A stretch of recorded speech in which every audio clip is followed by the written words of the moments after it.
मागील 10 ते 15 वर्षात सर्वाधिक विक्रमी आवक आपल्या बाजार समितीमध्ये मिरचीची यावर्षी झालेली आहे। संपूर्ण एप्रिलपासून तर मार्च अखेरपर्यंतच्या या संपूर्ण हंगामात बाजार समितीमध्ये जवळपास 3,25,000 क्विंटल मिरची बाजार समितीत विक्रमी अशी विक्री झालेली आहे आणि जवळपास 350 कोटीची उलाढाल मिरचीच्या माध्यमातून बाजार समितीमध्ये झालेली आहे यावर्षी।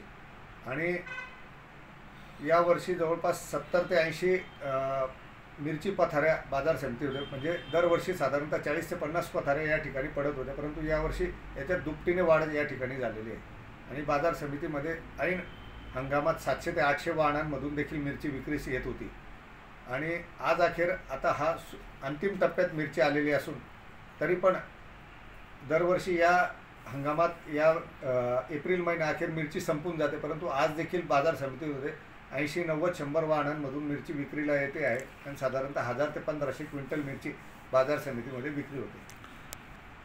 आता यावर्षी जर आपण बघितलं तर कापूस आणि पपई यामध्ये बऱ्याचशा शेतकऱ्यांना भाव फरकामुळे फटका बसलेला असल्यामुळे बरेचसे शेतकरी हे मिरचीकडे वळत आहेत। आणि आमच्या अंदाजानुसार यावर्षी म्हणजे येत्या हंगामात या वर्षांपेक्षा 1.5 पट मिरचीची लागवड जास्तीची होण्याची शक्यता असून बाजार समितीमध्ये 1000च्या पुढे वाहने येण्याची दाट शक्यता आहे।